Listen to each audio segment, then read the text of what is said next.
Então, irmãos, continuando aqui a nossa segunda parte dessa aula de Colossenses, da nossa terceira aula, nós estamos falando sobre nos privarmos de algumas coisas da nossa carne, da nossa natureza caída. E um dos pontos que nós paramos foi a maledicência, que é o falar mal. Irmãos, olha que falar mal de alguém é algo que está na natureza caída, que pertence ao homem.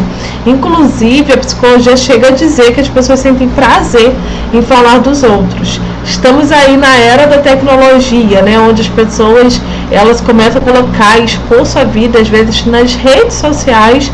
E tem gente que vai ali, às vezes, só para falar mal, só para criticar, só para ver os pontos fracos.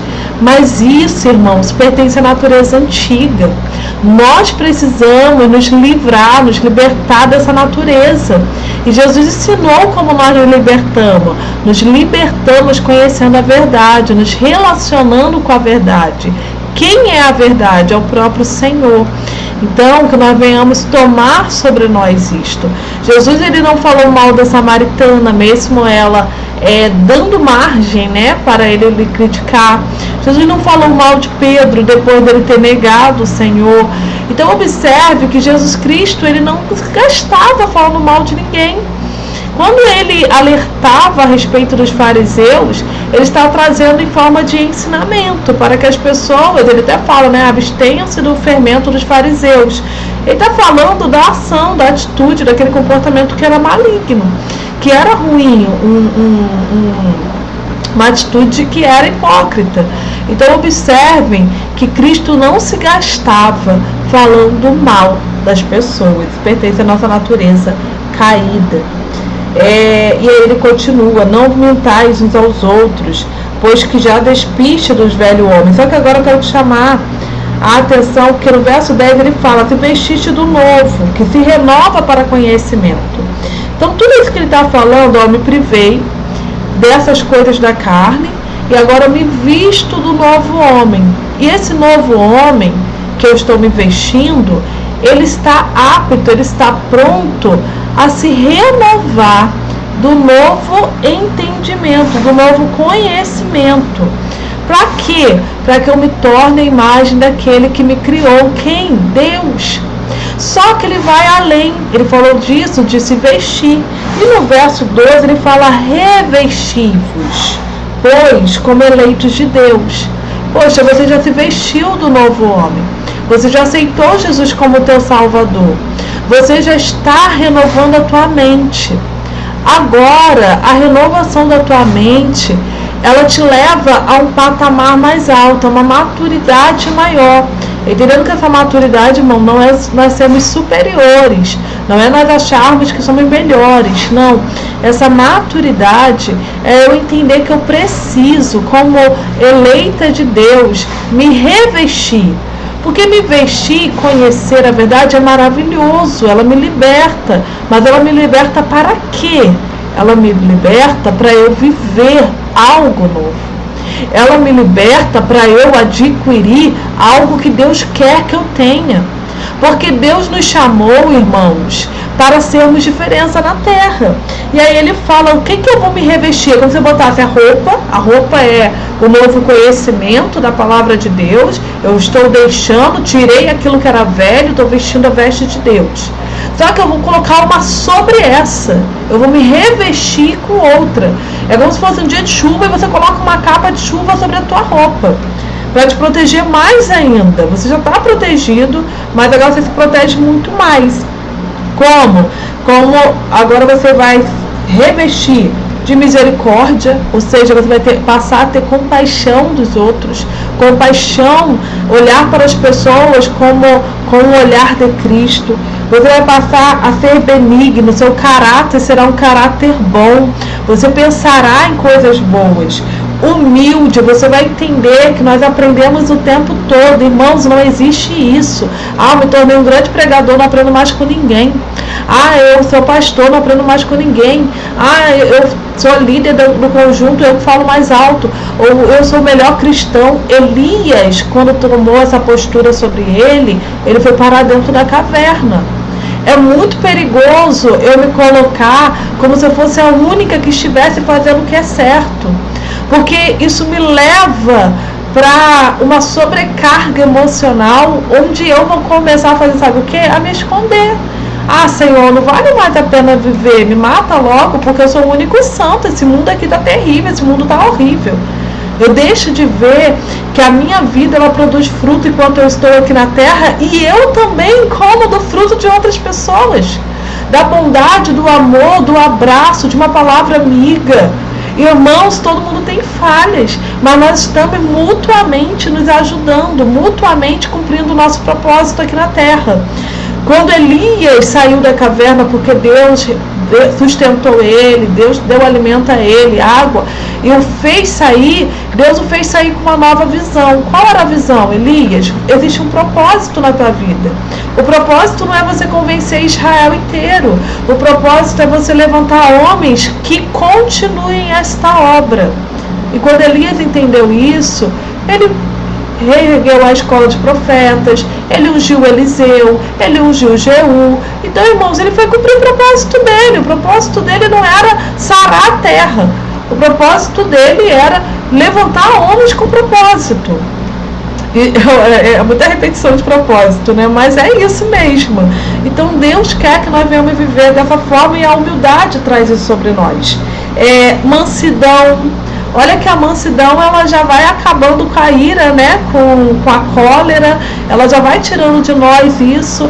E nós estamos em um mundo que as pessoas falam, ser manso é ser bobo. Não, ser manso é ter domínio próprio. Ser manso é entrar na guerra com as armas certas. Ser manso é entrar para vencer, e não para sair atirando em todo mundo, matando todo mundo com palavras malignas.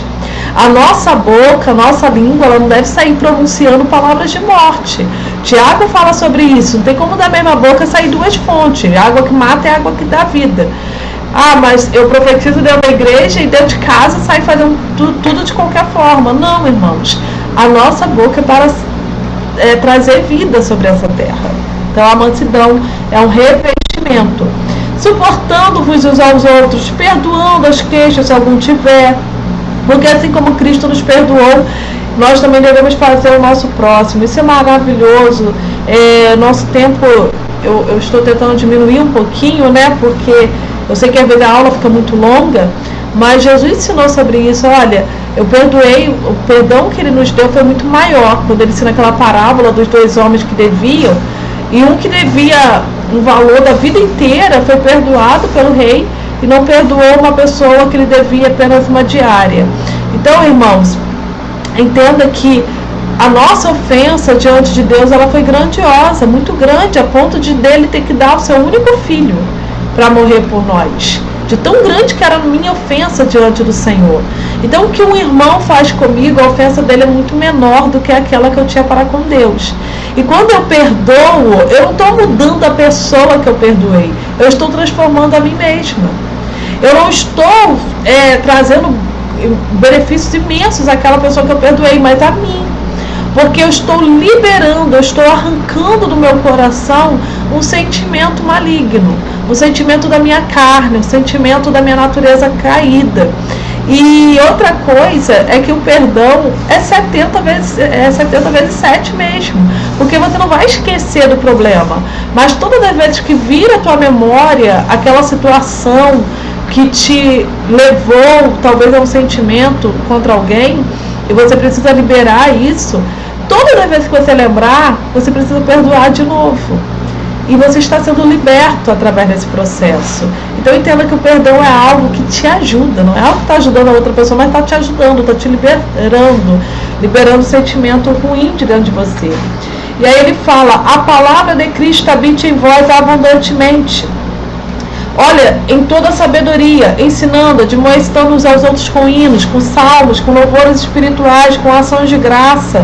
Irmãos, a palavra de Deus, ela precisa habitar, ela precisa fazer morada. Lembra que eu falei ontem? Às vezes eu quero a bênção do Salmo 91, mas eu não quero habitar no Senhor. E a palavra de Deus, ela precisa habitar dentro de mim. A minha vida precisa ser morada da palavra de Deus. Para quê? Para que eu consiga ajudar o meu próximo, para que eu consiga ser transformada. E não é ser transformada matando as pessoas, não. É ser transformada para trazer vida nessa terra. E aí Paulo entra a partir do versículo 18 até o versículo 25, falando dos deveres da família. Da mulher se sujeitar ao marido, do marido amar sua esposa e não se irritar contra ela. E aí essa passagem, muitos ficam assim, ai que absurdo, estamos na época do feminismo em alta, do empoderamento, mas entenda que Deus deu a cada um de nós um chamado. E a mulher, quando fala de sujeitar-se, não está falando de ser escrava, não está falando de que ela vai se humilhar, nada disso. Porque a Bíblia também fala para os maridos amar a sua mulher como Cristo amou a igreja, dando a vida por ela. É um relacionamento de cuidado mútuo. Como igreja, você que já serve ao Senhor, você sente peso em servir ao Senhor e fazer e agradar a Deus? Provavelmente não. E por que não? Por que você sempre sente falta com o Senhor? Porque Deus te amou de tal maneira, você é coberto por esse amor de uma maneira tão grandiosa, que você quer também agradá-lo. O que Deus está querendo trazer para dentro da casa, para dentro do lar, é uma harmonia. É uma harmonia onde a mulher cuida do seu esposo e o esposo cuida de sua esposa. É uma harmonia onde eu entendo como esposa que sou ajudadora. E a ajudadora não me faz menor, não. A ajudadora me faz completar a obra que Deus tem na vida do meu esposo. Quando a Bíblia fala para os filhos serem obedientes aos pais, os pais não irritarem os filhos, aqui em Colossenses, é a harmonia dentro da casa. Quando Paulo fala para os servos obedecerem seus senhores, é a harmonia dentro do trabalho. Irmãos, o Evangelho, onde ele chega curando o ambiente, ele chega restaurando o ambiente. Se tem algo fora do lugar, o Evangelho entra e coloca no lugar. O Evangelho não é para ser vivido somente dentro da igreja. O Evangelho é para ser vivido no nosso dia a dia. O Evangelho é para transformar o nosso ambiente. E aí ele fala, tudo quanto fizerdes, fazei de todo o coração como ao Senhor e não aos homens. Então você está cuidando da sua casa, cuide como se você estivesse cuidando para o Senhor. Está cuidando dos seus filhos, cuide como se estivesse cuidando para o Senhor. Do que você estiver fazendo como homem, está cuidando da sua esposa, faça como ao Senhor. Está trabalhando, faça como ao Senhor. Imagina que tudo que você coloca as tuas mãos, você está louvando a Deus, e está de fato. Porque o Evangelho é isso. Lembra que quando nós anunciamos esse estudo de Colossenses, eu falei que nós aprenderíamos em Jesus Cristo algo para termos a nossa vida transformada? É isso aqui. Quando eu sei que Jesus é o centro da minha vida, o centro dos meus pensamentos e das minhas palavras, as minhas atitudes, palavras e pensamentos começam a ser forjados, moldados à característica de Cristo. É fácil? Não. É o despojar-se. Então, irmãos, que nós vamos nos despojar e que Deus possa te abençoar grandemente. Eu te espero na 4ª aula da carta escrita aos Colossenses. Deus te abençoe grandemente por já ter chegado aqui nessa jornada de estudo.